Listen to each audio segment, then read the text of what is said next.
Eu tinha 32 anos, solteiro, e estava sentado na mesa dos rejeitados, a mesa 12, espremida ao lado da cozinha no casamento luxuoso da minha irmã mais nova. Clara, a noiva, garantiu que cada olhar, cada brinde, fosse uma execução pública do meu fracasso. Por 3 horas, eu suportei a pena educada, os conselhos sussurrados, a humilhação por associação, sentindo-me invisível, pequeno e totalmente indigno de ser da família. Então, no meio de um brinde particularmente cruel, senti uma sombra cair sobre mim. Uma mulher em um vestido safira deslizou para o assento vazio ao meu lado, inclinou-se perto o suficiente para que eu sentisse o cheiro nítido de seu perfume e sussurrou uma única frase que mudou tudo. Haja como se estivesse comigo. O salão inteiro silenciou. Eu vi Clara, do outro lado do salão, no meio de um gole de champanhe, virar-se em nossa direção. Ela nos viu, ombro a ombro, e seu sorriso vitorioso perfeito congelou. Chamada para ação e introdução, buscando conexão de forma natural e simpática. Meu nome é Lucas, e por anos, minha família usou meu status de solteiro como prova de que eu não era nada. Eles não apenas ignoravam minha vida. Eles a usavam como entretenimento para seus amigos da alta sociedade. Talvez você conheça esse sentimento. A vergonha silenciosa e constante de não corresponder à definição de sucesso de outra pessoa. Antes de eu compartilhar a história completa do que aconteceu naquela noite no Palácio Tangará, e acredite, o final vale a vergonha. Eu quero saber se você está aqui comigo. Apenas diga, ouvindo, nos comentários, ou me diga de onde você é. Adoro saber até onde minha história chega. Às vezes, até a menor conexão pode fazer uma história ser ouvida. E se você acredita que o karma sempre deve encontrar o caminho para pessoas que usam a dor dos outros, considere se inscrever no meu canal. É sempre bom saber que não estou sozinho nesta luta por respeito. Obrigado. E agora, aqui está minha história. Minha família usou meu status de solteiro como prova de que eu não era nada. Eles não apenas ignoravam minha vida. Eles a usavam como entretenimento para seus amigos da alta sociedade. Talvez você conheça esse sentimento, a vergonha silenciosa e constante de não corresponder à definição de sucesso de outra pessoa. Antes de eu compartilhar a história completa do que aconteceu naquela noite no Palácio Tangará, e acredite, o final vale a vergonha. Eu quero saber se você está aqui comigo. Apenas diga, ouvindo, nos comentários, ou me diga de onde você é. Adoro saber até onde minha história chega. Às vezes, até a menor conexão pode fazer uma história ser ouvida. E se você acredita que o karma sempre deve encontrar o caminho para pessoas que usam a dor dos outros, considere se inscrever no meu canal. É sempre bom saber que não estou sozinho nesta luta por respeito. Obrigado. E agora, aqui está minha história. O salão de festas do Palácio Tangará era o tipo de lugar que grita riqueza herdada e escolhas perfeitas. Um testamento reluzente das decisões de vida impecáveis da minha irmã Clara. Eu estava no foyer cintilante, um homem em um caro terno azul marinho, sentindo-me completamente deslocado, segurando um cartão frágil com o número 12. Não era apenas um número de mesa. Era uma classificação cuidadosamente calculada. Mesa 12, a mesa dos solteiros, os encalhados, o anexo do fracasso da família. Clara, minha irmã mais nova, e a estrela desta produção multimilionária, em reais, havia garantido que seu irmão mais velho, um estrategista de conteúdo de 32 anos, um título que ela nunca deixava de pronunciar com um ar de tragédia delicada, fosse posicionado o mais longe possível da mesa principal. Essa humilhação não foi um acidente. Foi um ataque tático. Clara e eu estávamos presos em uma guerra fria de rivalidade fraterna há anos. Mas desde seu noivado com Guilherme, um associado em um grande banco de investimentos na Faria Lima, que literalmente nadava no dinheiro da família, sua missão se tornou tóxica. Ela tinha que provar que minha vida independente e solteira significava que eu era essencialmente um erro humano.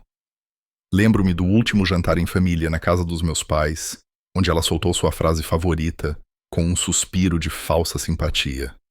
Lucas, querido, você tem 32 anos. Talvez devesse tentar baixar seus padrões nos aplicativos de relacionamento. O tempo está passando. Sabe, você não pode ser exigente para sempre. Minha mãe, Célia, sempre oferecia um aceno fraco e compreensivo, enquanto meu pai, Roberto, apenas pigarreava e falava sobre o tempo. Mas Clara se deliciava com meu desconforto. Minha vida amorosa, fracassada, parecia validar toda a sua existência.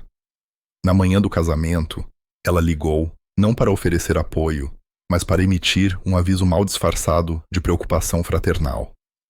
Lucas, querido, tente se controlar hoje. Ver todo mundo tão feliz e apaixonado pode ser demais para você. Só, por favor, não pareça tão infeliz nas fotos e, pelo amor de Deus, fique longe do open bar depois da primeira hora. Ao contrário do desastre no casamento do primo Davi. Aquela ligação deveria ter sido minha deixa para sair.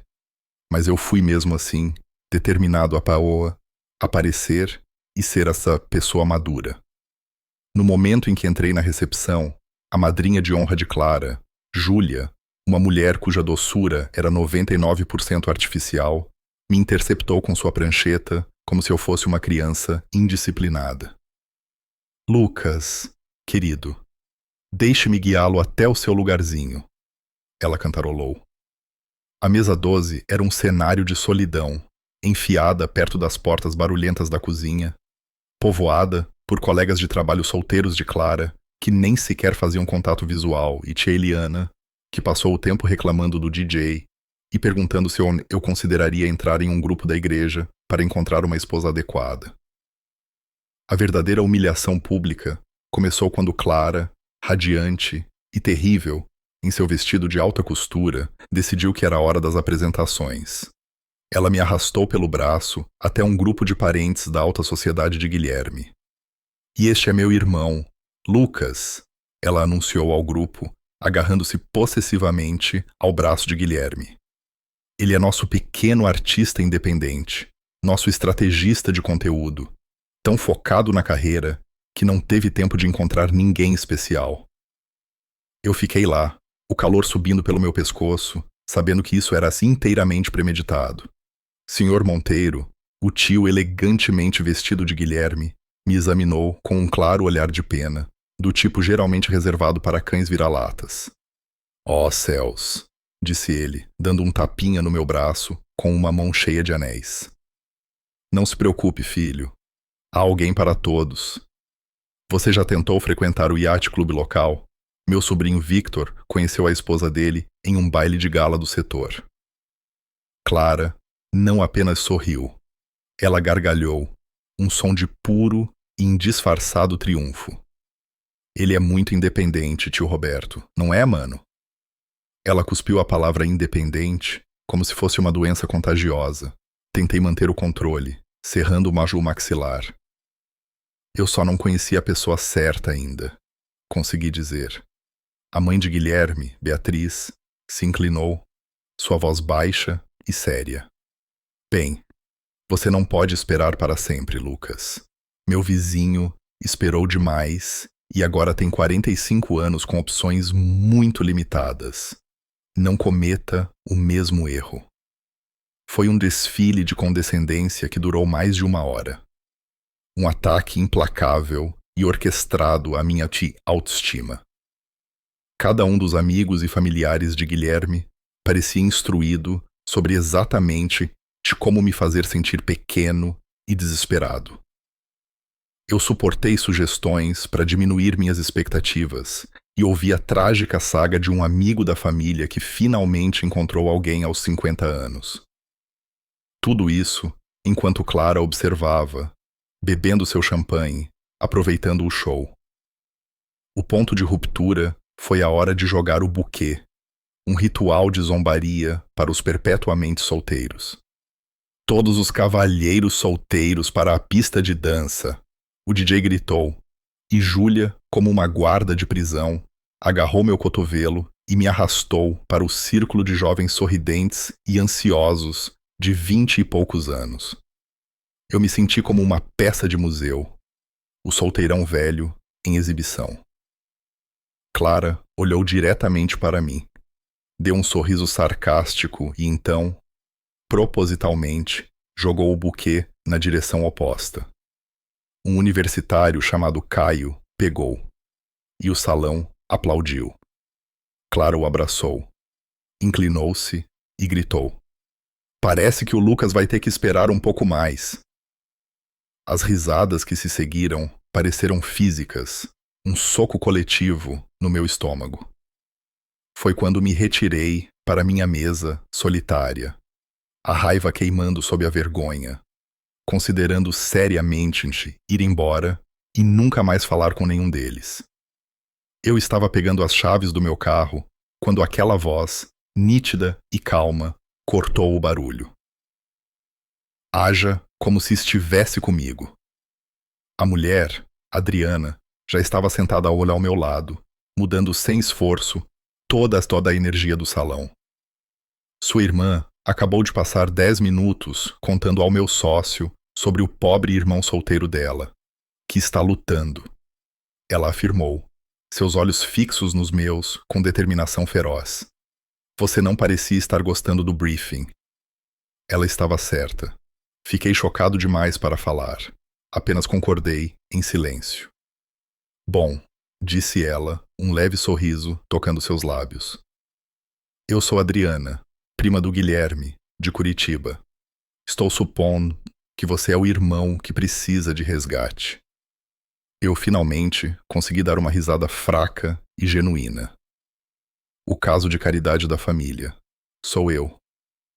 "Não mais", ela rebateu, sua mão descansando casualmente perto da minha. "Não no meu turno."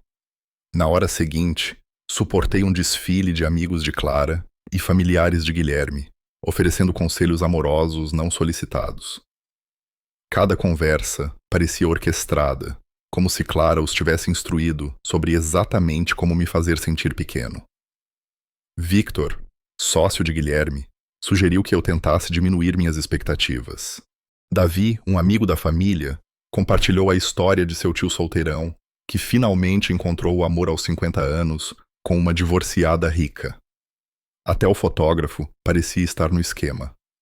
Quando chegou a hora das fotos de família, ele continuava perguntando se eu tinha uma acompanhante e parecia genuinamente confuso quando eu dizia que não. O ponto de ruptura veio durante o arremesso do buquê. "Todos os cavalheiros solteiros para a pista de dança", o DJ anunciou, com um entusiasmo que parecia zombaria.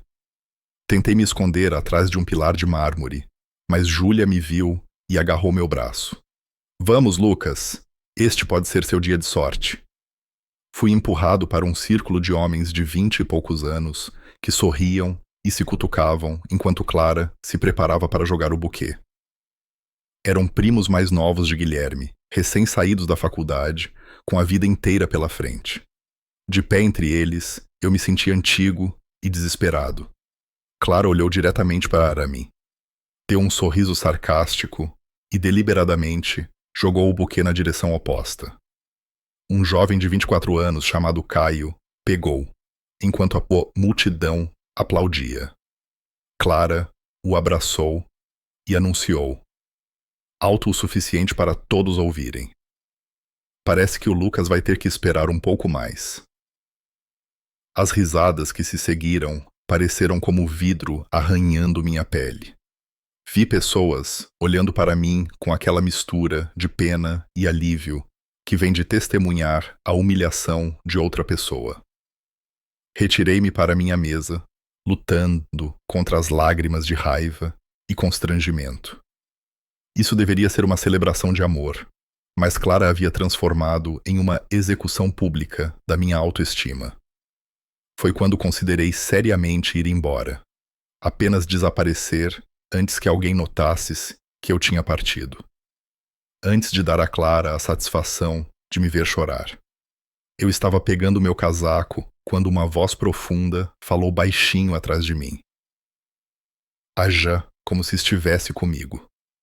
Eu me virei, surpreso, ao ver uma mulher em um vestido azul, safira, impecavelmente cortado. Ela era alta, provavelmente 1,78, com cabelos escuros, presos para trás, de forma elegante, e o tipo de presença confiante que fazia as pessoas a notarem do outro lado do salão. Seus olhos eram gentis, mas determinados, e havia algo magnético na forma como ela se portava. Com licença, eu sussurrei de volta.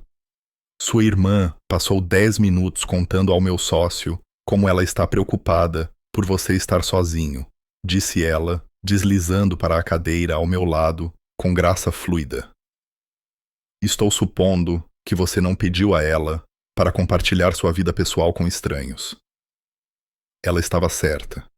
Eu podia ver Clara, do outro lado do salão, gesticulando em minha direção enquanto conversava com um grupo de colegas de Guilherme, provavelmente explicando como era triste eu não conseguir encontrar ninguém para me amar. Você não se importa, não é? Ela perguntou, embora seu tom sugerisse que ela já estava comprometida com qualquer plano que tivesse em mente. Eu balancei a cabeça, surpreso demais para falar. Pela primeira vez em toda a noite, eu não me senti invisível. Eu sou Adriana, disse ela, estendendo a mão com um sorriso caloroso. Prima do Guilherme, de Curitiba. E você é o Lucas, o irmão que aparentemente precisa ser salvo da solteirice eterna. Apesar de tudo, eu ri. Sou eu, o caso de caridade da família. Bem, não mais, disse ela com um sorriso que era ao mesmo tempo tranquilizador e ligeiramente travesso. Adriana passou o braço casualmente ao longo das costas da minha cadeira e se inclinou para falar comigo como se nos conhecêssemos há anos. Quase imediatamente, notei cabeças se virando em nossa direção. Clara, no meio de uma conversa com a assessora de casamento, olhou 2 vezes quando nos viu. Seu sorriso vacilou por um momento antes que ela pedisse licença e começasse a caminhar em direção à nossa mesa, a cauda do vestido se arrastando atrás dela, como uma arma.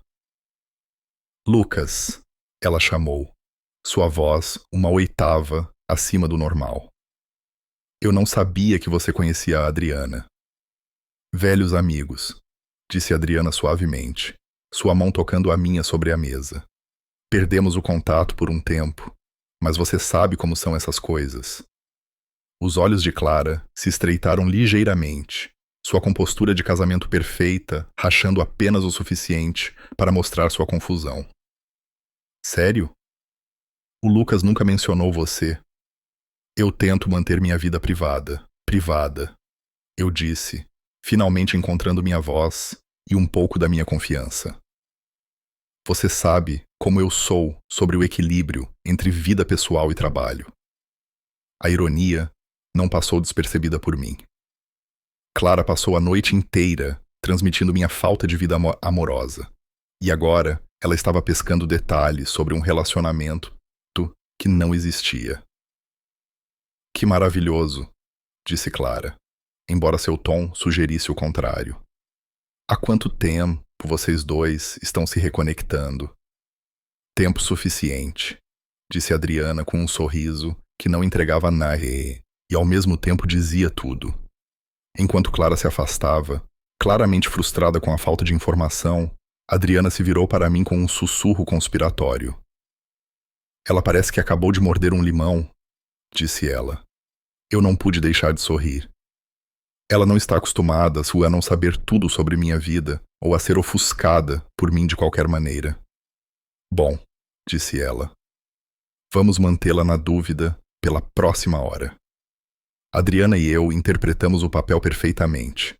Ela me trouxe bebidas do bar, riu das minhas piadas e tocou minha mão apenas o suficiente para tornar nossa conexão crível. Mas, mais do que isso, ela realmente ouviu quando eu falei. Ela perguntou sobre meu trabalho como estrategista de conteúdo, meu amor por fazer trilhas e minha recente viagem a Lisboa. Você não é o que eu esperava, disse ela durante um momento de silêncio entre as músicas.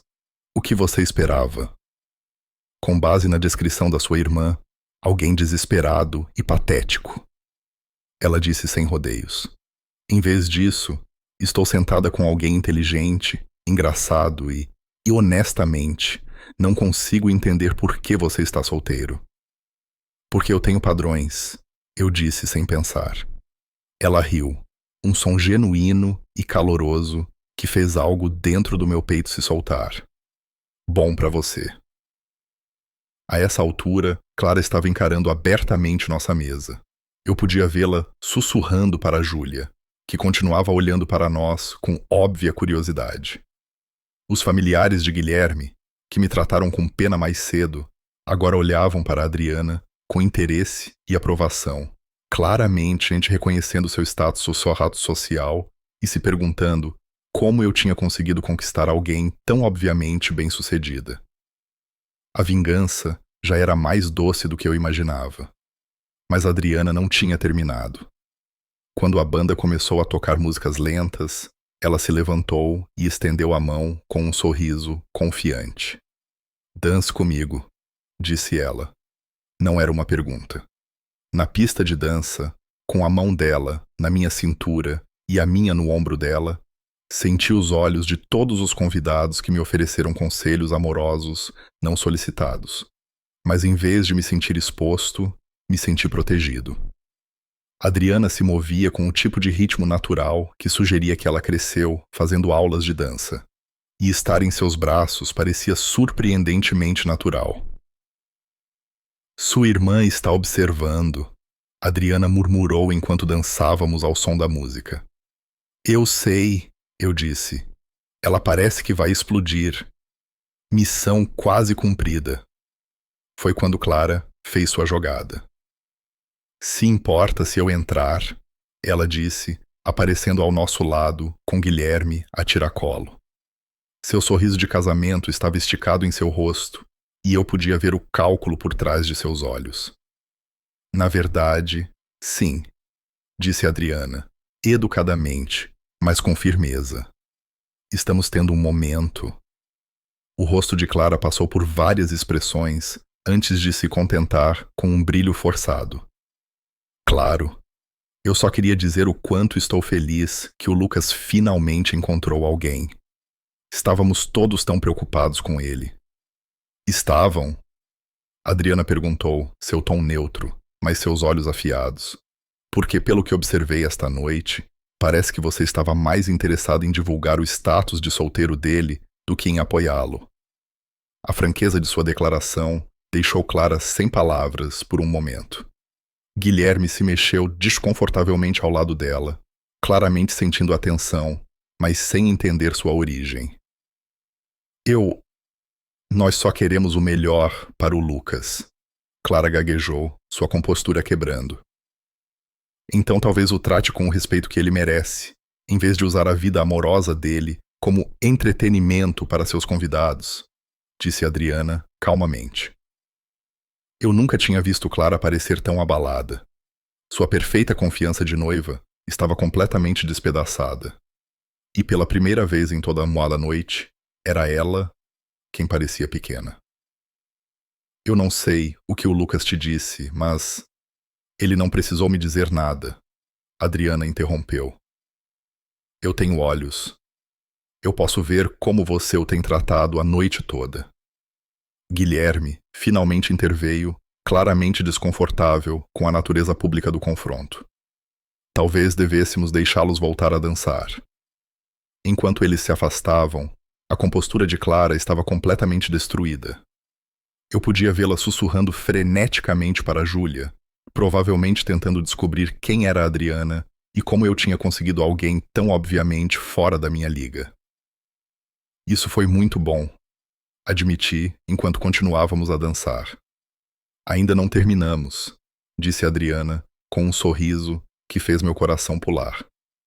Pelo resto da noite, Adriana garantiu que eu nunca estivesse sozinho. Quando o jantar foi servido, ela solicitou que fôssemos transferidos para uma mesa melhor. Algo sobre suas restrições alimentares, exigindo que ela estivesse mais perto da cozinha. A equipe, claramente sabendo quem fui na família de Guilherme, nos acomodou imediatamente. Nossa nova mesa era na frente e no centro, onde todos podiam nos ver rindo e conversando como um casal de verdade. Os amigos de Clara, que me ignoraram mais cedo, de repente queriam conversar e conhecer Adriana. Os parentes de Guilherme, que me trataram com pena, agora me tratavam com recém-descoberto respeito e curiosidade sobre minha misteriosa namorada.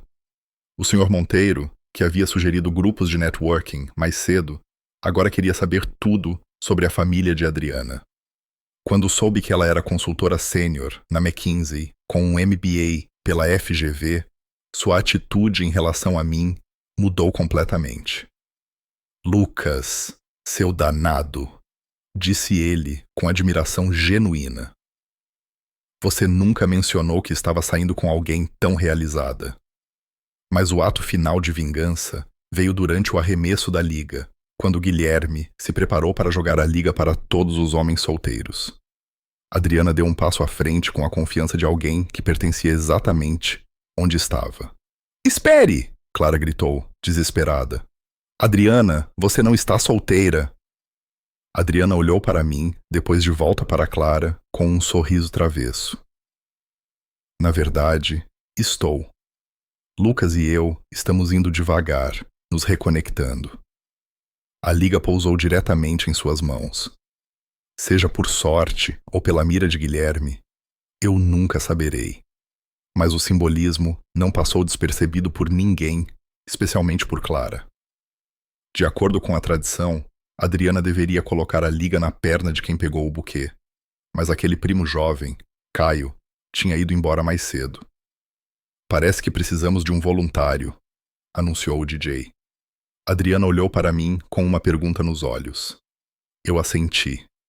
A multidão aplaudiu enquanto eu me sentava na cadeira e Adriana se ajoelhava diante de mim, deslizando a liga pela minha perna com uma delicadeza que parecia surpreendentemente íntima para um ato de fingimento.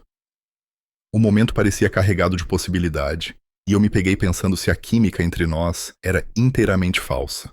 O rosto de Clara era uma máscara de fúria mal controlada enquanto ela observava seu irmão solteiro e patético se tornar o centro das atenções positivas em seu próprio casamento. Enquanto a noite terminava e os convidados começavam a sair, Adriana me acompanhou até meu carro. O estacionamento estava silencioso, longe dos olhos atentos dos convidados e da minha família. Obrigado, eu disse, finalmente a sós com ela. Eu sei que esta noite foi apenas uma atuação, mas você me salvou da experiência mais humilhante da minha vida. O que te faz pensar que foi apenas uma atuação? Ela perguntou, sua expressão séria. Meu coração parou. Porque você nem me conhece. Eu sei o suficiente, disse ela, aproximando-se. Eu sei que você é gentil mesmo quando as pessoas não merecem. Eu sei que você é forte o suficiente para suportar uma noite de humilhação sem revidar. Eu sei que você é bonito, por dentro e por fora. E eu sei que sua irmã é uma idiota por não ver a sorte que ela tem de ter você como família. Senti lágrimas ameaçando. Mas desta vez não eram de humilhação. Adriana, eu sei que isso começou como uma missão de resgate, disse ela. Mas em algum lugar, entre a primeira dança e agora, deixou de ser fingimento para mim. Ela me entregou um cartão de visita com seu número pessoal escrito no verso, com uma caligrafia elegante.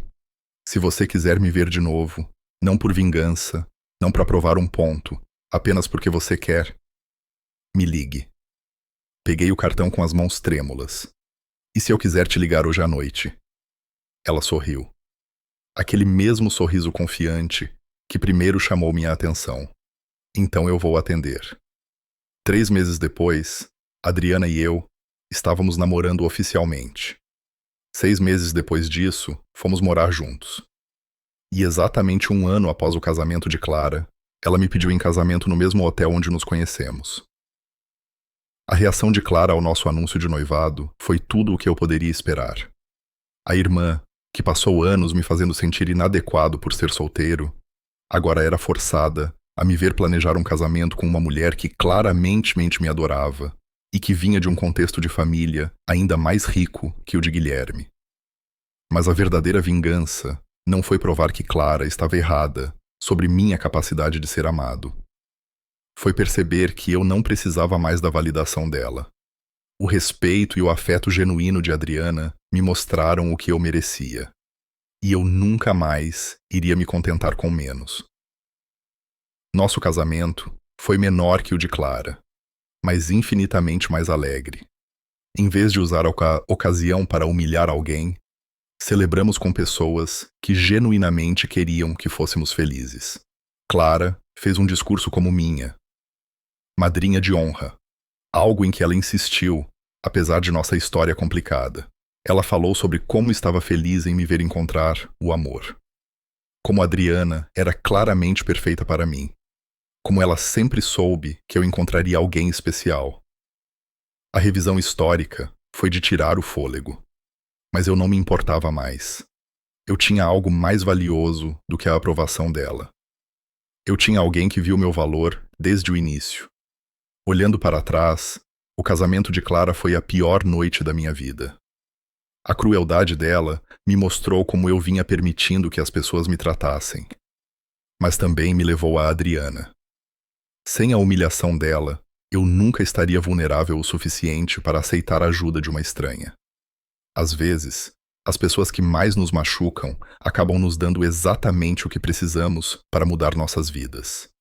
Clara queria me fazer sentir pequeno e patético. Em vez disso, ela criou as circunstâncias para eu conhecer minha futura esposa. A ironia é perfeita.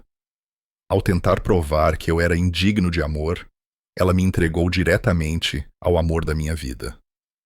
Esta história nos lembra que a melhor vingança é viver bem e que, às vezes, o universo tem um senso de humor sobre a justiça, um humor que leva à felicidade eterna.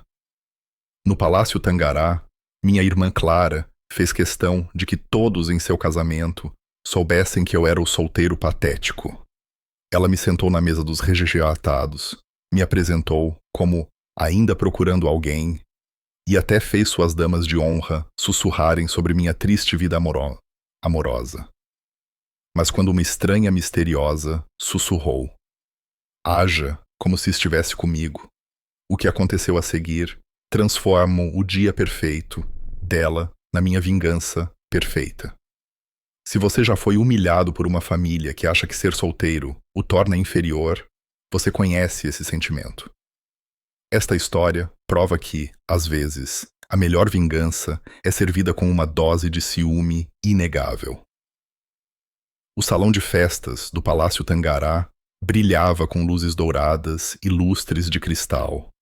Mas tudo em que eu conseguia focar era o número da mesa em minha mão. Mesa 12.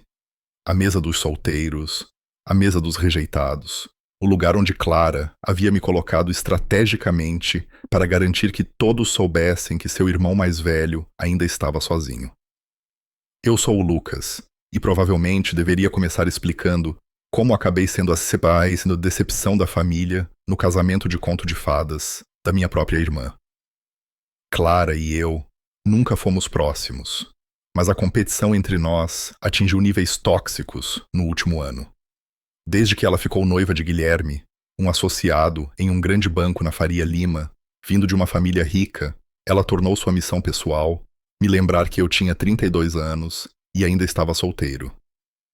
Talvez você devesse tentar os aplicativos de relacionamento de novo. Ela dizia com falsa preocupação durante os jantares de família na casa dos nossos pais. Quero dizer, você não pode ser exigente para sempre. O tempo está passando, Lucas. Nossa mãe, Célia, balançava sua cabeça com simpatia, enquanto nosso pai, Roberto, mudava de assunto sem graça. Mas Clara nunca largava o osso. Ela parecia ter prazer genuíno em meus fracassos românticos, como se meu status de solteiro de alguma forma validasse sua própria felicidade. Na manhã do casamento, ela me ligou com o que ela alegou ser um conselho fraternal. Lucas, querido, eu sei que hoje pode ser difícil para você, disse ela, sua voz pingando condescendência. Ver todo mundo tão feliz e apaixonado. Apenas tente não parecer tão infeliz nas fotos, ok? E por favor, não passe a noite inteira conversando com o barman como você fez no casamento do primo Davi. Esse deveria ter sido meu primeiro aviso sobre o que estava por vir. Quando cheguei ao salão de recepção do Palácio Tangará, vestindo um lindo terno azul marinho que passei semanas escolhendo, a madrinha de honra de Clara, Júlia, me abordou com uma prancheta e aquele sorriso particular que as pessoas usam quando estão prestes a dar más notícias. Ah, Lucas, deixe-me mostrar sua mesa, disse ela, com a mesma doçura falsa em que Clara se especializava. A mesa 12 estava escondida no canto dos fundos, perto das portas da cozinha, por onde a equipe do buffet entrava e saía com bandejas de comida. Os outros sentados lá eram colegas de trabalho solteiros de Clara, que mal reconheceram minha existência, e nossa idosa tia Eliana, que passou a noite reclamando do volume da música e perguntando se eu havia considerado diminuir meus padrões. Mas a verdadeira humilhação veio durante as apresentações da família. A recepção estava a todo vapor quando Clara decidiu me exibir como um exemplo de advertência. Ela agarrou meu braço e me puxou em direção a um grupo de parentes de Guilherme, pessoas de aparência sofisticada que claramente vinham de dinheiro. E este é meu irmão, Lucas, anunciou Clara, com o braço em volta do ombro de Guilherme, como se estivesse reivindicando o território. Ele é nosso pequeno estrategista de conteúdo, ainda focado no trabalho, em vez de encontrar alguém especial. O grupo sorriu educadamente enquanto eu ficava lá, sentindo o calor subir pelo meu pescoço. O Sr. Monteiro, tio de Guilherme, me olhou de cima até abaixo com óbvia piedade. Ó céus, não se preocupe, disse ele, dando um tapinha no meu braço com uma mão bem cuidada. Há alguém para todos. Você já tentou grupos de networking profissional? Meu sobrinho, Victor, conheceu sua esposa em um baile de gala do setor. Clara riu. Não uma risada gentil, mas a risada de quem está gostando do desconforto de outra pessoa. O Lucas é muito independente, não é, mano? O jeito que ela disse independente fez soar como uma doença. Eu só não encontrei a pessoa certa ainda, eu disse, tentando manter minha voz firme. Bem, você não pode esperar para sempre. A mãe de Guilherme, Beatriz, entrou na conversa. Meu sobrinho esperou demais e agora tem 45 anos com opções muito limitadas. Não cometa o mesmo erro. Na hora seguinte, suportei um desfile de amigos de Clara e familiares de Guilherme, oferecendo conselhos amorosos, não solicitados. Cada conversa parecia orquestrada, como se Clara os tivesse instruído sobre exatamente de como me fazer sentir pequeno. Victor, sócio de Guilherme, sugeriu que eu tentasse diminuir minhas expectativas. Davi, um amigo da família, compartilhou a história de seu tio solteirão, que finalmente encontrou o amor aos 50 anos com uma divorciada rica. Até o fotógrafo parecia estar no esquema. Quando chegou a hora das fotos de família, ele continuava perguntando se eu tinha uma acompanhante e parecia genuinamente confuso quando eu dizia que não. O ponto de ruptura veio durante o arremesso do buquê. Todos os cavalheiros solteiros para a pista de dança, o DJ anunciou com um entusiasmo que parecia zombaria. Tentei me esconder atrás de um pilar de mármore, but Júlia me viu e agarrou meu braço. Vamos, Lucas. Este pode ser seu dia de sorte. Fui empurrado para um círculo de homens de 20 e poucos anos que sorriam e se cutucavam enquanto Clara se preparava para jogar o buquê. Eram primos mais novos, de Guilherme, recém-saídos da faculdade, com a vida inteira pela frente. De pé entre eles, eu me senti antigo e desesperado. Clara olhou diretamente para mim deu um sorriso sarcástico e deliberadamente jogou o buquê na direção oposta. Um jovem de 24 anos chamado Caio pegou. Enquanto a multidão aplaudia, Clara o abraçou e anunciou, alto o suficiente para todos ouvirem. Parece que o Lucas vai ter que esperar um pouco mais. As risadas que se seguiram pareceram como vidro arranhando minha pele.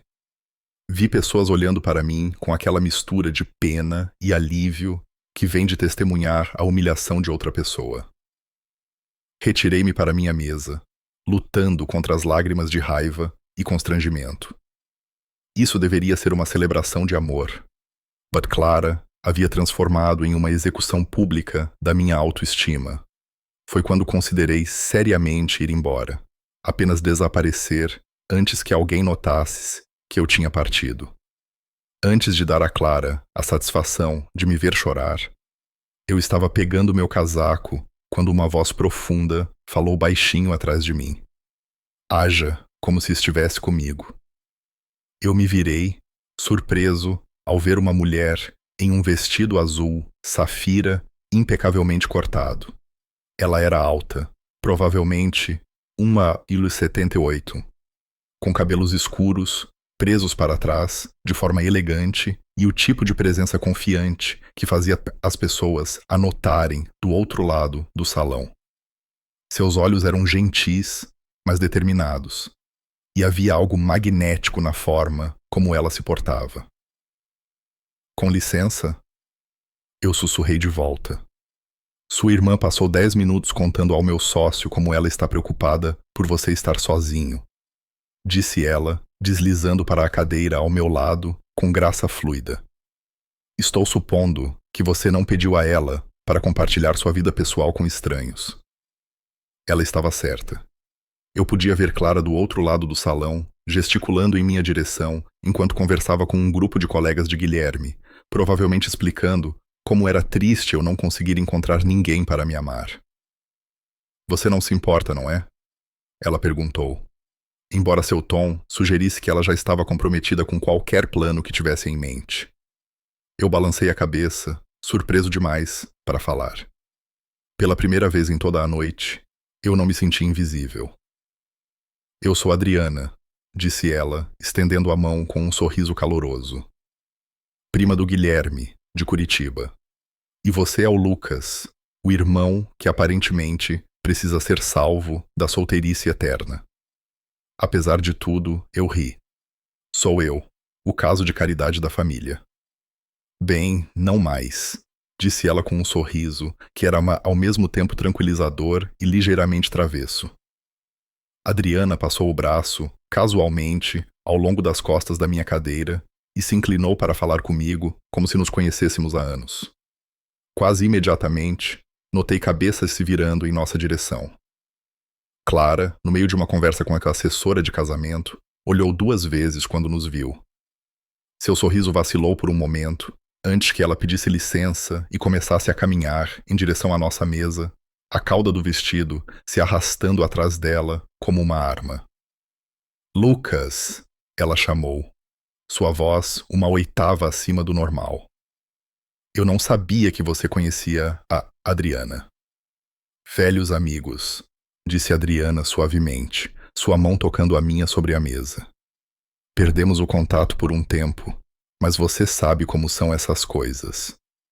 Os olhos de Clara se estreitaram ligeiramente, sua compostura de casamento perfeita, rachando apenas o suficiente para mostrar sua confusão. Sério, Lucas, nunca mencionou você. Eu tento manter minha vida privada. Eu disse, finalmente encontrando minha voz e um pouco da minha confiança. Você sabe como eu sou sobre o equilíbrio entre vida pessoal e trabalho. A ironia não passou despercebida por mim. Clara passou a noite inteira transmitindo minha falta de vida amorosa. E agora ela estava pescando detalhes sobre um relacionamento que não existia. Que maravilhoso, disse Clara, embora seu tom sugerisse o contrário. Há quanto tempo vocês dois estão se reconectando? Tempo suficiente, disse Adriana, com um sorriso que não entregava nada e, ao mesmo tempo, dizia tudo. Enquanto Clara se afastava, claramente frustrada com a falta de informação, Adriana se virou para mim com um sussurro conspiratório. Ela parece que acabou de morder um limão, disse ela. Eu não pude deixar de sorrir. Ela não está acostumada a não saber tudo sobre minha vida ou a ser ofuscada por mim de qualquer maneira. Bom, disse ela, vamos mantê-la na dúvida. Na hora seguinte, Adriana interpretou o papel perfeitamente. Ela me trouxe bebidas do bar, riu das minhas piadas e tocou minha mão apenas o suficiente para tornar nossa conexão crível. Mais do que isso, ela realmente ouviu quando eu falei. Ela perguntou sobre meu trabalho como estrategista de conteúdo, meu amor por fazer trilhas e minha recente viagem a Lisboa. Você não é o que eu esperava, disse ela durante um momento de silêncio entre as músicas. O que você esperava? Com base na descrição da sua irmã, alguém desesperado e patético. Ela disse, sem rodeios. Em vez disso, estou sentada com alguém inteligente, engraçado e, honestamente, não consigo entender por que você está solteiro. Porque eu tenho padrões, eu disse, sem pensar. Ela riu, um som genuíno e caloroso que fez algo dentro do meu peito se soltar. Bom para você. A essa altura, Clara estava encarando abertamente nossa mesa. Eu podia vê-la sussurrando para Júlia, que continuava olhando para nós com óbvia curiosidade. Os familiares de Guilherme, que me trataram com pena mais cedo, agora olhavam para Adriana com interesse e aprovação, claramente reconhecendo seu status social, e se perguntando como eu tinha conseguido conquistar alguém tão obviamente bem-sucedida. A vingança já era mais doce do que eu imaginava. Mas Adriana não tinha terminado. Quando a banda começou a tocar músicas lentas, ela se levantou e estendeu a mão com um sorriso confiante. Dance comigo, disse ela. Não era uma pergunta. Na pista de dança, com a mão dela na minha cintura e a minha no ombro dela, senti os olhos de todos os convidados que me ofereceram conselhos amorosos, não solicitados. Mas em vez de me sentir exposto, me senti protegido. Adriana se movia com um tipo de ritmo natural que sugeria que ela cresceu fazendo aulas de dança, e estar em seus braços parecia surpreendentemente natural. Sua irmã está observando, Adriana murmurou enquanto dançávamos ao som da música. Eu sei, eu disse. Ela parece que vai explodir. Missão quase cumprida. Foi quando Clara fez sua jogada. Se importa se eu entrar? Ela disse, aparecendo ao nosso lado, com Guilherme a tiracolo. Seu sorriso de casamento estava esticado em seu rosto, e eu podia ver o cálculo por trás de seus olhos. Na verdade, sim, disse Adriana, educadamente, mas com firmeza. Estamos tendo um momento. O rosto de Clara passou por várias expressões antes de se contentar com um brilho forçado. Claro. Eu só queria dizer o quanto estou feliz que o Lucas finalmente encontrou alguém. Estávamos todos tão preocupados com ele. Estavam? Adriana perguntou, seu tom neutro, mas seus olhos afiados. Porque pelo que observei esta noite, parece que você estava mais interessado em divulgar o status de solteiro dele do que em apoiá-lo. A franqueza de sua declaração deixou Clara sem palavras por um momento. Guilherme se mexeu desconfortavelmente ao lado dela, claramente sentindo a tensão, mas sem entender sua origem. Nós só queremos o melhor para o Lucas. Clara gaguejou, sua compostura quebrando. Então, talvez o trate com o respeito que ele merece, em vez de usar a vida amorosa dele como entretenimento para seus convidados, disse Adriana calmamente.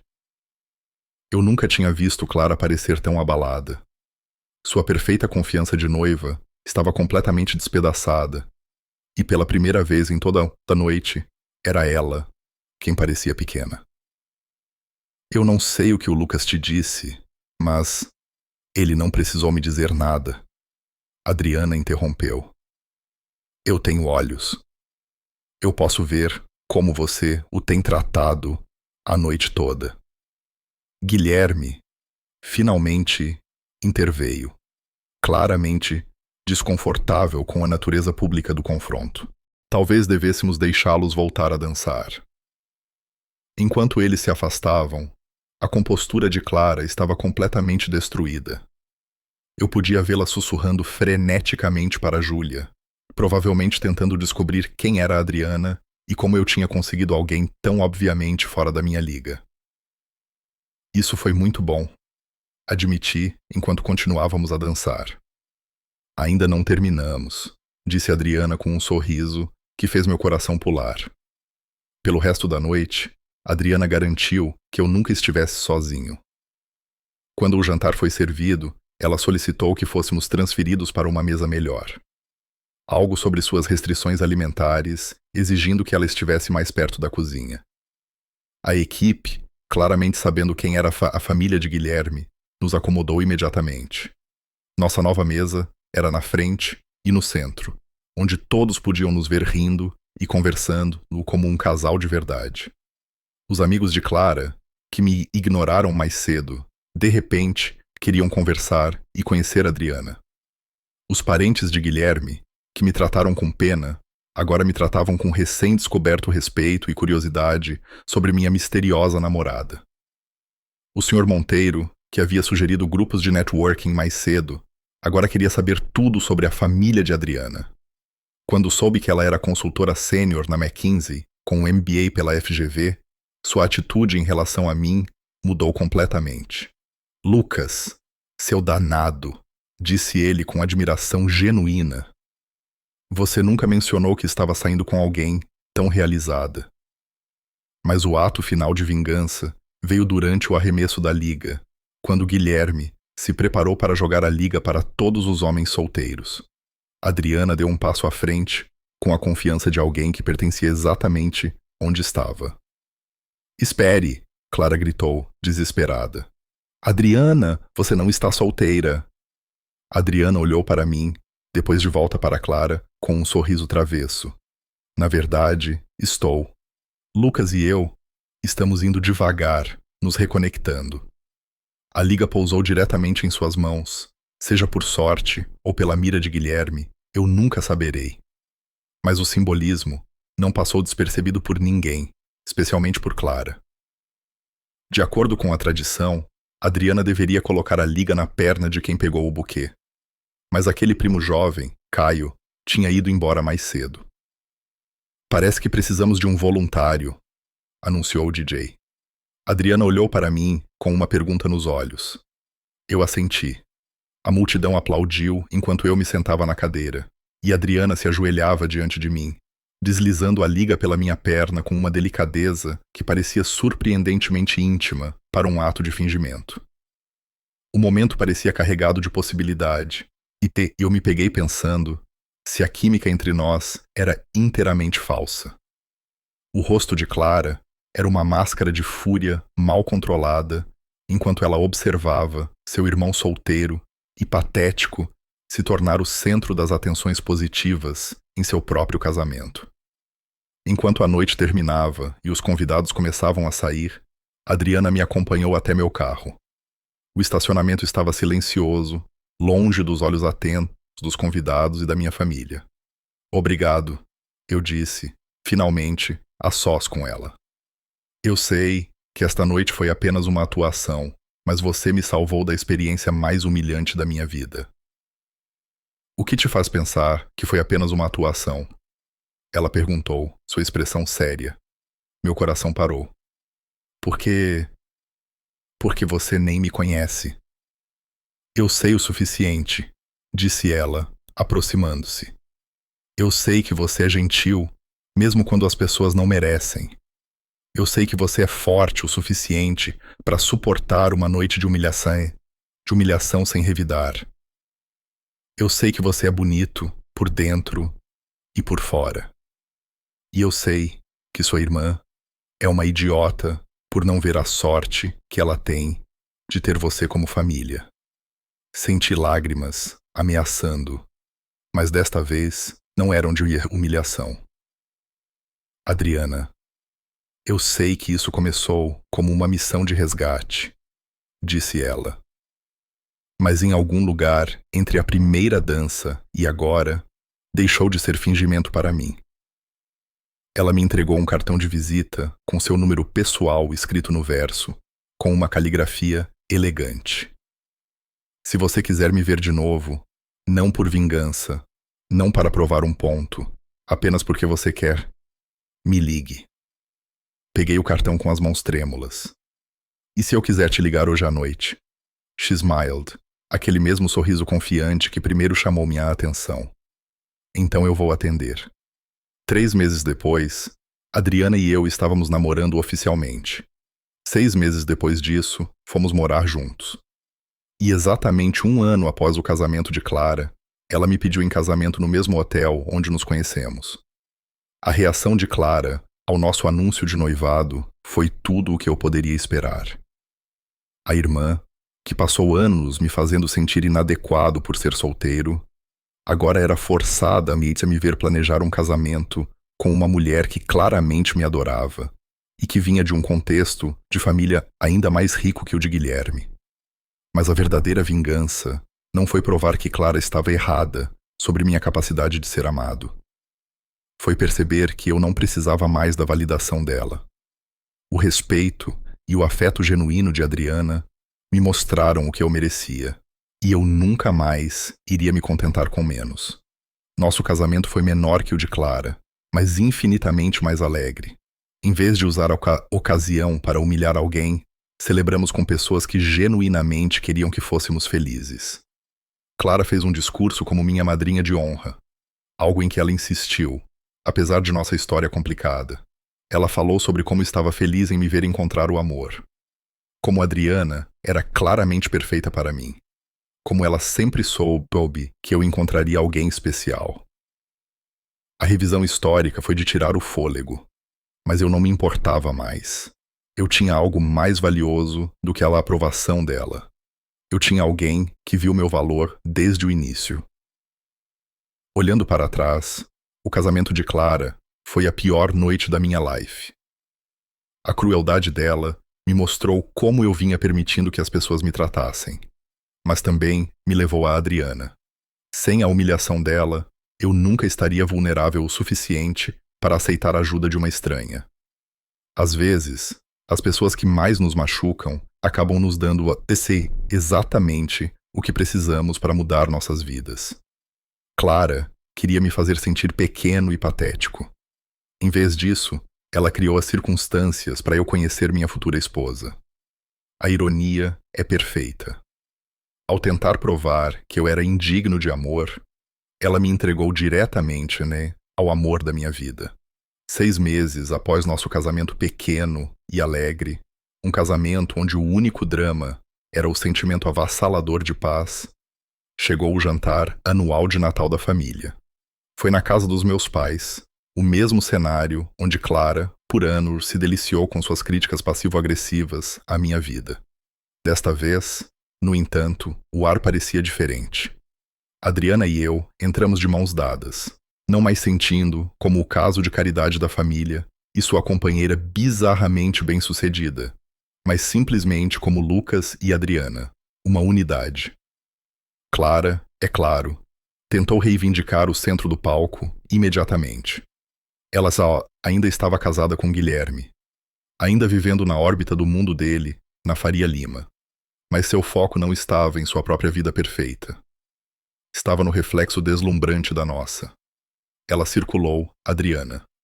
Suas perguntas sobre o trabalho de Adriana na McKinsey, o histórico de sua família e seu MBA da FGV não eram curiosidade genuína. Eram tentativas de encontrar a falha, a brecha que provaria que minha felicidade era um acaso. É tão fofo como vocês dois deram certo, ela arrulhava, depois da, situação do Lucas. Notei a mudança em meus pais, Célia e Roberto. Eles tratavam Adriana com uma mistura de reverência e calor genuíno. O respeito que nunca me deram sozinho. O sucesso de Adriana havia se tornado a validação que eles exigiam. Mas para mim, a validação tinha vindo meses antes, durante nossa primeira dança, quando ela me disse que eu era inteligente, engraçado e digno. O clímax veio quando Clara me encurralou perto da lareira, longe de Adriana. Seu sorriso condescendente habitual havia desaparecido, substituído por uma frustração tensa e frágil. Sabe, Lucas, ela sussurrou, seus olhos afiados e frios. Tudo isso, a esposa da Mackenzie, o casamento bonito, é apenas uma reação, certo? Você só a conseguiu porque eu te humilhei. Você estava tão desesperado por validação que se apaixonou pela primeira pessoa poderosa que lhe deu atenção. Seu relacionamento inteiro é construído sobre despeito, não amor.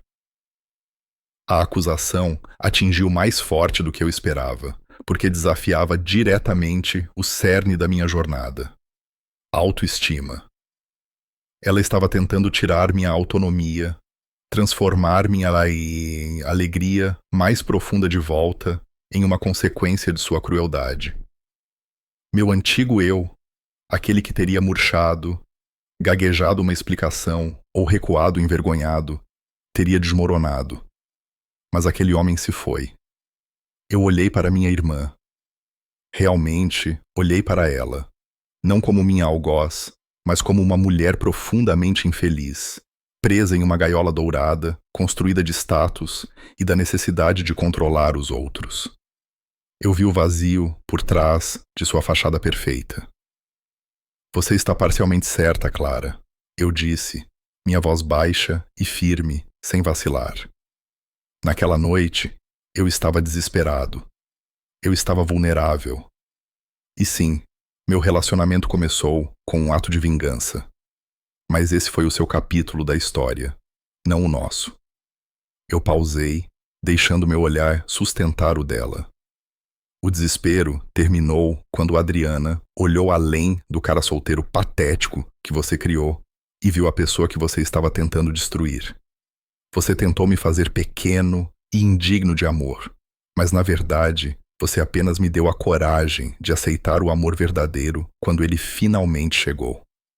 O silêncio se estendeu, tenso e frágil. E para que conste, Clara, eu terminei, o limite finalmente traçado. Adriana e eu temos amor. Você e Guilherme têm ativos. Nós escolhemos o mais valioso. O rosto de Clara ficou escarlate. Ela tentou formular uma réplica, mas pela primeira vez em nossas vidas, ela não tinha nada a dizer, nada a dizer. Sua arma, minha vergonha, estava agora completamente inerte. O conflito havia acabado. Eu não precisava ganhar aqui a discussão. Eu só precisava me afastar do campo de batalha que ela havia criado. Eu me virei e caminhei de volta para a Adriana, que estava rindo com meu pai. Um som genuíno e fácil. Quando passei meu braço ao redor dela, o calor de sua presença confirmou tudo. Aquela noite no Palácio Tangará tinha sido a pior noite da minha vida. Mas também foi o ponto de virada, o crisol, que revelou a diferença entre riqueza herdada e soberania própria. A crueldade de Clara foi a escolha final, difícil que eu tive que fazer. Ou continuar vivendo, de acordo com a definição externa de sucesso dela, ou abraçar a autoestima que Adriana viu em mim. Eu escolhi a última. A verdadeira vingança não foi a carreira de alto status de Adriana ou nossa vida bonita. A verdadeira vingança foi simplesmente viver. Viver bem, uma vida definida pela coragem, autenticidade e amor que transcendia cada medida material que minha irmã considerava importante. Eu estava finalmente livre. Eu estava finalmente livre. Mas a liberdade, aprendi, não era apenas um estado emocional. Era uma distância física e uma manutenção consciente dos limites que eu havia estabelecido. O jantar de família onde confrontei Clara ficou conhecido silenciosamente como o Grande Silêncio. A noite em que a dinâmica mudou irrevogavelmente. Clara não gritou nem chorou. Ela simplesmente recuou, sua derrota se manifestando como um afastamento gelado e calculado. Ela parou de nos convidar para qualquer coisa. E minha mãe, Célia, começou uma série de telefonemas hesitantes e apologéticos, sempre terminando com: "Eu gostaria que vocês dois pudessem se dar bem, Lucas. É tão difícil para o seu pai." Eles nunca entenderam que o problema não era um choque de personalidade. Era uma incompatibilidade fundamental entre minha busca por autenticidade e a dependência de Clara pela performance. Adriana e eu usamos esse novo espaço para construir nossa vida, não apenas juntos, mas individualmente. O apoio dela não era apenas passivo, era uma força ativa. Ela me ajudou a reformular minha carreira de apenas um estrategista de conteúdo para um especialista em comunicação estratégica, me incentivando a assumir contratos de consultoria independentes de alto perfil. Ela me apresentou a sua rede de contatos, não como seu marido, mas como um colega genuíno. Em 2 anos, minha renda como autônomo ultrapassou o que eu ganhava no meu melhor ano corporativo. E eu estava trabalhando em projetos nos mesmos setores de tecnologia que a empresa dela, a McKinsey, atendia. A ironia era um conforto suave e privado. Eu estava tendo sucesso em meus próprios termos, não como uma reação a Clara, mas porque Adriana acreditava no meu eu verdadeiro. Enquanto isso, a gaiola dourada de Clara começou a enferrujar. O primeiro sinal foi sutil, uma tensão contraída ao redor da mandíbula de Guilherme na festa de aniversário de Célia. Guilherme, o associado infalível da Faria Lima, que parecia tão seguro em seu mundo herdado, parecia estressado. Adriana, com sua intuição de MBA da FGV para flutuações de mercado e ansiedade corporativa, notou instantaneamente. Algo está errado com o lado do Guilherme. Ela murmurou para mim naquela noite. Não é estresse de mercado. É algo pessoal, algo sobre alavancagem. Eu não me importei em investigar. Passei muito tempo vivendo no drama de Clara para me reengajar voluntariamente. Mas o universo, com seu senso perfeito de justiça, decidiu que a história precisava de um ato final definitivo. Chegou 18 meses após nosso casamento tranquilo, entregue não através de um sussurro, mas de uma manchete pública dura. Associado de banco de investimento da Faria Lima implicado em escândalo na bolsa. Guilherme, ao que parece, não tinha sido apenas bem-sucedido.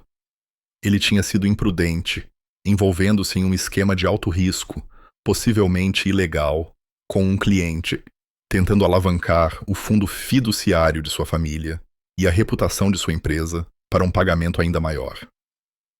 Os ativos que Clara tanto valorizava foram construídos sobre uma fundação de areia e estavam desmoronando dramaticamente.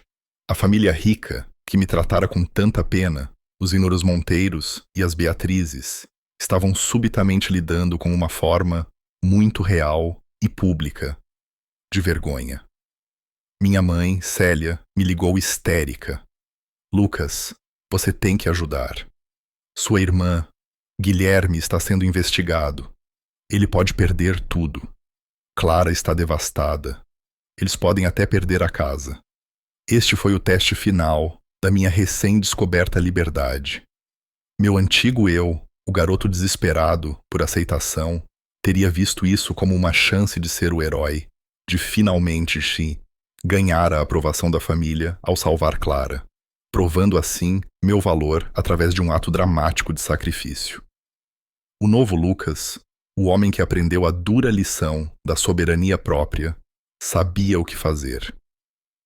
"Mãe", eu disse calmamente. A palavra era uma barra de aço que ela não podia dobrar. Eu sei que a Adriana é uma esposa com muitos recursos e uma ótima rede de contatos. Mas esse problema não é nosso, é da Clara. Ela fez as escolhas dela.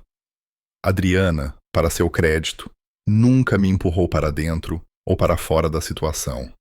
Ela simplesmente observou, deixando-me fazer a escolha. Sua paz é a prioridade, ela me disse. O que quer que você decida, certifique-se de que é por você, não por eles. O confronto final ocorreu não em um salão de festas, mas em um ambiente neutro e estéril, uma sessão de mediação no escritório de um advogado, onde Clara e Guilherme estavam lidando com as consequências da divisão de bens. Adriana e eu estávamos lá por meu pai, Roberto, que, exausto de toda a bagunça, precisava de aconselhamento jurídico sobre como proteger alguns fundos fiduciários de família que Clara estava tentando acessar. Sentei-me em frente a Clara e Guilherme, duas pessoas que antes irradiavam superioridade intocável, agora parecendo abatidas, irritadas e totalmente diminuídas. Guilherme, o associado da Faria Lima, era agora apenas um homem nervoso em um terno barato, sua bravata desaparecida. Os olhos de Clara, no entanto, ainda continham o veneno antigo, mas agora misturado com um apelo desesperado. Quando Guilherme saiu da sala, ela se inclinou em minha direção, sua voz um sussurro desesperado.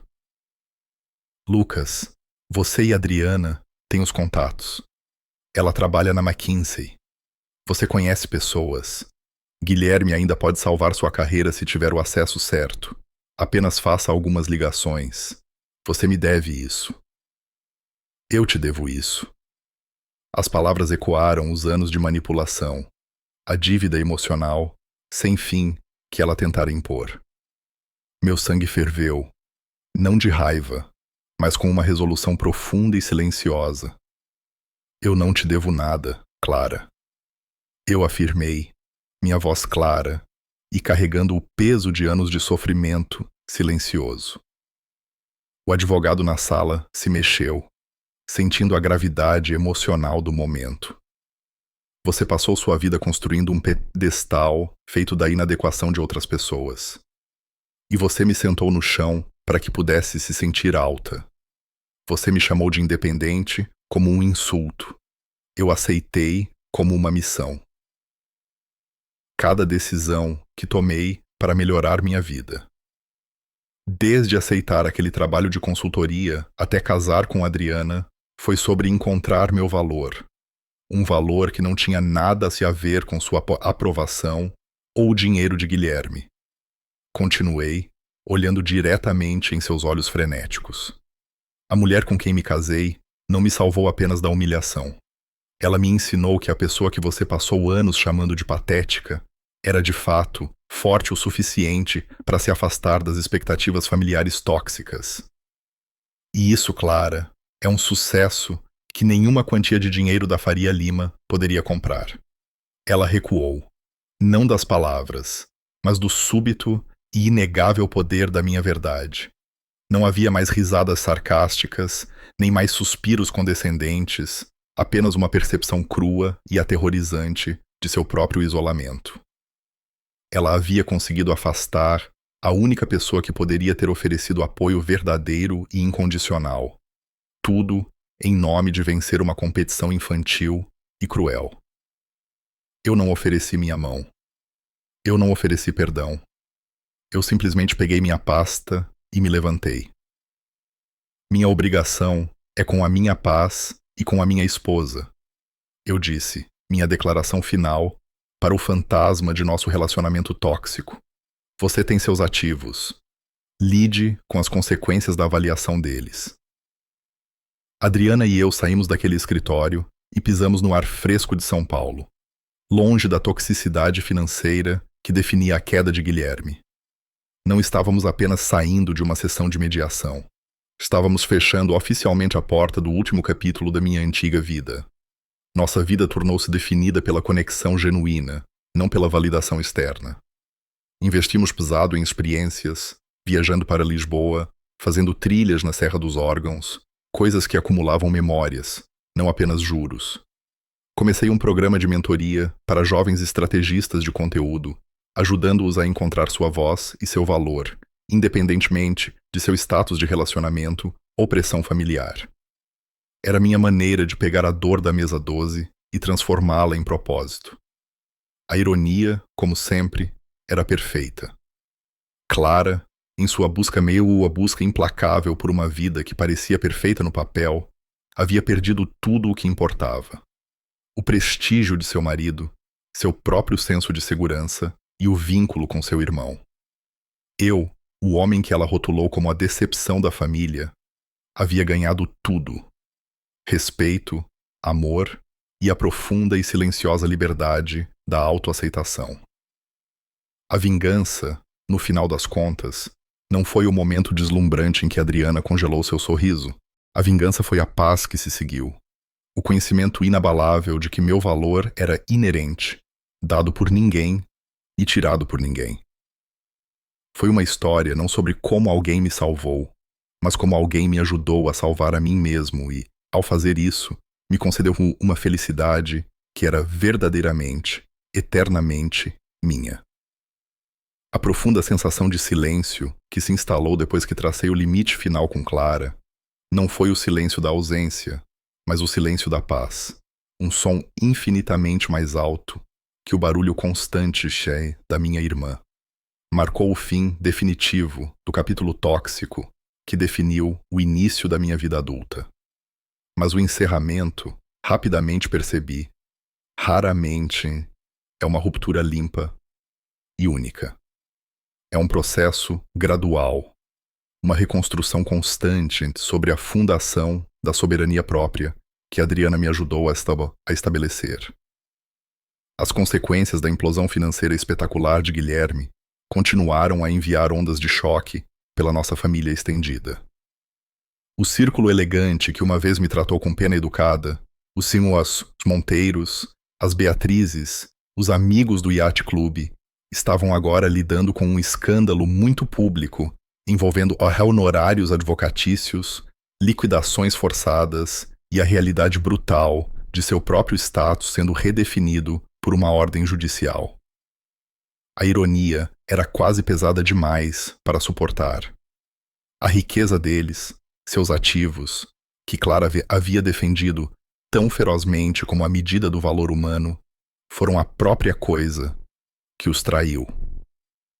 Observei a distância, principalmente através das atualizações cautelosas do meu pai, Roberto. Ele e minha mãe, Célia, estavam sofrendo uma forma silenciosa de vergonha, não mais pela minha solteirice, mas pelo fracasso público devastador de sua filha e genro perfeitos. Meu pai, que sempre evitou conflitos sem graça, agora buscava minha companhia não por conselhos financeiros, mas pela estranha estabilidade que eu representava. Ele via a conexão genuína e não forçada entre Adriana, Joana e eu. E eu podia dizer que ele estava silenciosamente lamentando o fato de não ter me defendido antes, de não ter nos ensinado que a lealdade familiar deveria substituir a escalada social. Adriana, sempre a estrategista, via a situação toda como um estudo de caso sobre prioridades equivocadas. Clara estava sempre otimizando pela métrica errada, Lucas. Ela comentou uma noite, revisando uma proposta de consultoria complexa enquanto eu trabalhava ao lado dela. Ela otimizou pela percepção externa. A maior casa, o marido de maior prestígio, o irmão mais infeliz. E quando a estrutura externa falhou, ela não tinha nenhuma fundação interna para recorrer. Essa observação impulsionou uma nova fase da minha vida profissional. Tendo encontrado imenso sucesso como estrategista de conteúdo independente, mudei meu foco do simples trabalho de cliente para a construção de uma marca pessoal enraizada em minha própria história. Comecei uma série de workshops online e um podcast, não apenas sobre estratégia de conteúdo, mas sobre soberania de conteúdo, ensinando outros, particularmente profissionais criativos, a definir seu valor internamente, como estabelecer limites poderosos com clientes e família, e como construir um negócio que sirva à sua vida, e não o contrário. Minha história, despojada de nomes e lugares específicos, mas rica em verdade emocional, tornou-se o currículo central. A vulnerabilidade que senti na mesa 12. O poder silencioso que senti ao falar minha verdade para Clara se tornou o gancho emocional para milhares de ouvintes que tinham histórias semelhantes de se sentirem minimizados. Meu sucesso não era mais um conforto pessoal silencioso. Era uma declaração pública e barulhenta de autoestima. E isso, mais do que a queda de Guilherme, levou Clara a um novo nível de ação desesperada. Ela entrou em contato por e-mail, contornando os limites que eu havia estabelecido através dos meus pais. O assunto era simplesmente um assunto de família. O e-mail era uma obra-prima de agressão passiva e tentativa de gaslighting. Ela me acusou de alavancar o infortúnio dela para ganho pessoal, de explorar o trauma familiar para conteúdo barato. Ela alegou que meu sucesso era vazio, construído apenas sobre a piedade do meu público, e que eu ainda era, no fundo, o mesmo irmão patético que ela conhecia. Ela terminou com uma ameaça velada, insinuando que poderia ir a público com a história real se eu não parasse de lucrar com a dor dela. Este e-mail foi o último clarão desesperado da velha Clara, o teste final da minha resiliência. O antigo Lucas teria passado dias agonizando sobre a formulação, debatendo se pedia desculpas ou confrontava. O novo Lucas, guiado pela filosofia clara de Adriana, sabia exatamente o que fazer. Eu redigi uma resposta em 3 minutos, mostrei para Adriana, que assentiu com aprovação, e apertei enviar. Era curta, educada e intransigente. Clara, recebi seu e-mail. Não estou explorando sua vida. Estou compartilhando minha verdade, a verdade de como aprendi a me valorizar após anos sendo definido pelos outros. Sua percepção do meu sucesso é irrelevante para o meu processo. Qualquer tentativa de minar meu negócio ou me difamar será recebida com ação legal imediata. Meu limite permanece firme. Minha vida é minha e sua interferência não será tolerada. Desejo-lhe ser pessoa, mas não permitirei que você perturbe a minha. Lucas. Essa foi a última comunicação direta que tive com Clara. O silêncio que se seguiu foi definitivo. O estalo terapêutico final de um cordão tóxico desgastado. Ela nunca cumpriu sua ameaça. Ela percebeu, talvez, que tentar atacar minha verdade apenas validaria minha mensagem para meu público. A verdadeira resolução de toda a saga veio mais tarde, em um jantar casual com meu pai. Roberto, meu pai quieto e sem graça, finalmente se abriu. Ele confessou que a razão pela qual nunca me defendeu contra a crueldade de Clara não era malícia, mas um medo profundo de sua própria esposa, Célia, que, como Clara, valorizava as aparências sociais acima de tudo. Ele se sentia culpado, percebendo que havia sacrificado o bem-estar emocional de seu filho para manter uma paz superficial em seu casamento. Você é um homem melhor do que eu fui, Lucas. Ele admitiu, seus olhos cheios de arrependimento genuíno. Você escolheu o caminho difícil, o caminho da verdade. Você saiu. Você encontrou amor real, uma parceira real. Clara. Ela se casou com uma conta bancária. E quando a conta ficou vazia, não sobrou nada. Naquela noite, meu pai não era apenas meu pai. Era um homem pedindo perdão e oferecendo uma explicação que eu nem sabia que precisava. O valor central da coragem de repente mudou de ser sobre confrontar minha irmã para ser sobre dar ao meu pai a graça de admitir suas próprias falhas. Foi um momento profundo e silencioso de reconciliação que não tinha nada a ver com dinheiro ou status social, mas tudo a ver com conexão humana, genuína. Adriana e eu continuamos a prosperar. Mudamos nossa base principal para um loft espaçoso e tranquilo em Curitiba, longe da energia constante e exigente dos centros financeiros, permitindo-nos focar em nossas respectivas consultorias e em nossa paixão compartilhada por viagens e atividades ao ar livre. Construímos nosso casamento sobre os princípios que Clara desprezava: honestidade radical, respeito mútuo e a crença de que a pessoa ao seu lado é uma parceira, não um ativo a ser alavancado. Nunca mais vimos Clara pessoalmente. Ela e Guilherme, eventualmente, se divorciaram. O último rumor que ouvi, através de um parente distante, foi que Clara havia deixado o estilo de vida opulento do litoral e se mudado para o interior, tentando alavancar seus contatos da alta sociedade em uma carreira de nicho no mercado imobiliário, ainda perseguindo validação externa, ainda otimizando pelas métricas erradas. Minha própria vida, ironicamente, estava florescendo. Eu havia alcançado o tipo de sucesso que o Sr. Monteiro e a Beatriz reconheceriam, mas eu o construí com uma fundação que eles nunca poderiam: autonomia. Eu havia alcançado liberdade financeira e profissional sem sacrificar minha alma. Meu negócio estava prosperando, impulsionado por uma missão de ajudar os outros a escapar de suas próprias versões da mesa 12. Meu casamento com Adriana era meu santuário, um lugar onde a vulnerabilidade era uma força, não uma fraqueza a ser explorada. Olhando para trás, em toda a saga, desde a picada aguda e dolorosa da humilhação no Palácio Tangará até o clique final e silencioso do botão enviar. Naquele e-mail, a lição era cristalina. O momento em que você para de buscar validação daqueles que o quebraram é o momento em que você se torna inquebrável. Clara queria me ensinar uma lição de inadequação. Ela acabou me ensinando a lição definitiva sobre soberania própria. Ela tentou me entregar a vergonha eterna, mas em vez disso, ela me entregou ao amor da minha vida e, mais importante, ao respeito por mim mesmo.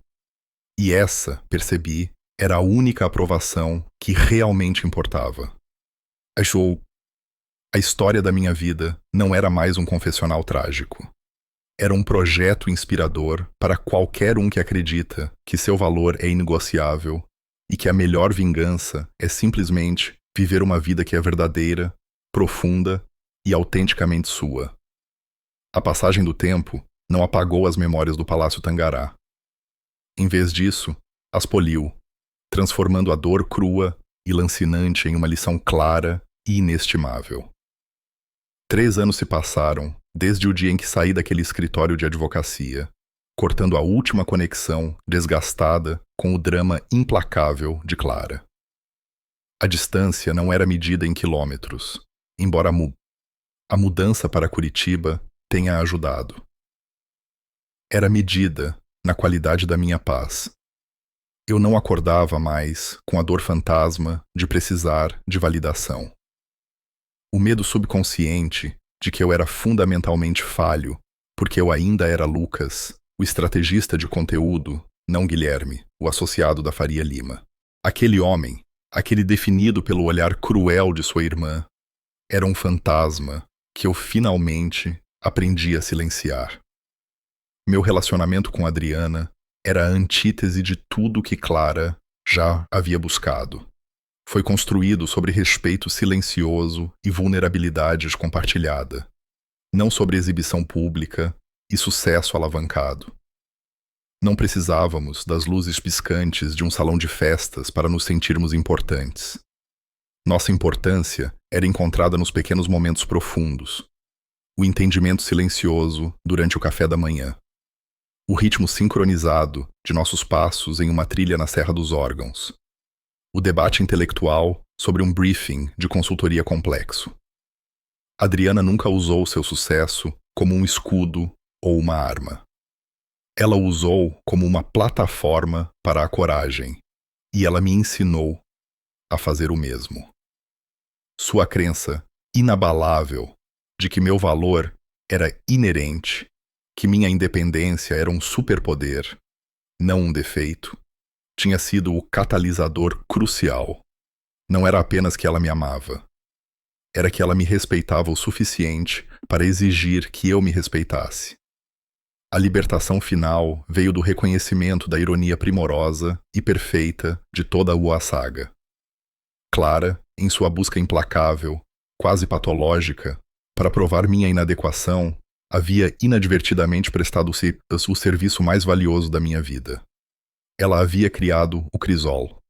Sem a humilhação intensa e ardente da mesa 12, sem sua dissecação pública da minha vida emocional, eu provavelmente teria continuado no caminho do compromisso silencioso. Eu poderia ter me contentado com um trabalho que não me desafiava, permanecido em relacionamentos que ofereciam conforto superficial e vivido perpetuamente pela aprovação frágil de uma família cujos valores eram totalmente falidos. A crueldade dela foi o catalisador agudo e necessário que me forçou a ser vulnerável o suficiente para aceitar a ajuda de uma estranha. Uma estranha que, por acaso, era meu destino. Aquela única frase, sussurrada, "Haja como se estivesse comigo", não foi apenas uma linha de diálogo. Foi um ultimato ao universo, uma ruptura cinematográfica repentina do meu roteiro trágico predeterminado. Muitas vezes refleti sobre a energia exaustiva que Clara derramou em seu ressentimento. Devia ser esmagador viver uma vida construída sobre uma ilusão, onde sua felicidade era tão condicional à miséria dos outros.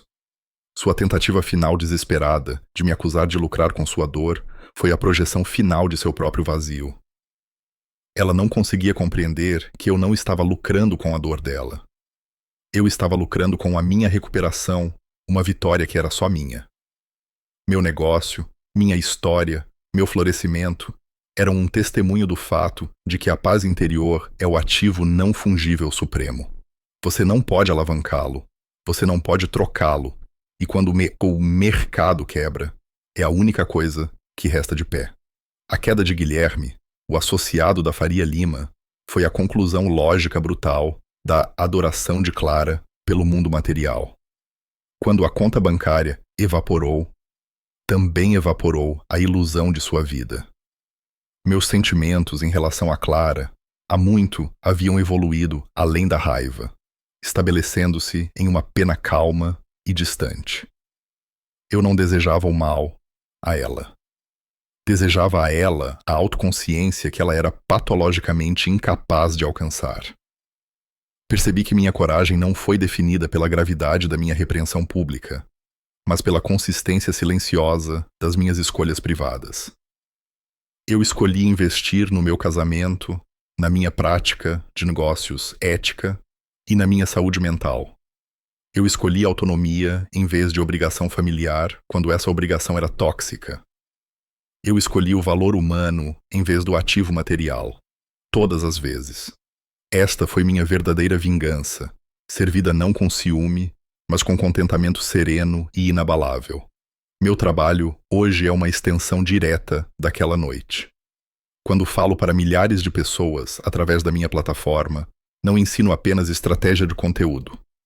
Eu as ensino a reconhecer seus próprios momentos de mesa 12. Eu lhes digo para identificar as pessoas que tentam diminuí-las e para tratar essa dor como o projeto de sua maior força. Eu as ensino que a pessoa que parece ter tudo pode ser apenas a pessoa mais falida da sala e que a pessoa sentada sozinha no canto pode ser a mais valiosa. Eu olho para a Adriana, agora, anos depois, em nossa vida juntos. Seus cabelos escuros, muitas vezes ligeiramente desgrenhados, de um longo dia de consultoria de alto risco, seus olhos ainda mantendo aquela gentileza feroz e determinada que primeiro chamou minha atenção. Ela é minha âncora, a mulher bonita e inteligente que não apenas viu o potencial em mim, mas ativamente me ajudou a sair escavá-lo sob os escombros da decepção familiar. Nossa casa em Curitiba, cheia de livros, mapas e os sons silenciosos de duas pessoas profundamente confortáveis em seu espaço compartilhado, é uma fortaleza construída sobre respeito mútuo. É um mundo distante do esplendor brilhante e raso do Palácio Tangará. E é infinitamente mais real. A memória do sorriso congelado de Clara, no momento em que seu mundo perfeito rachou, não é mais uma ferida dolorosa.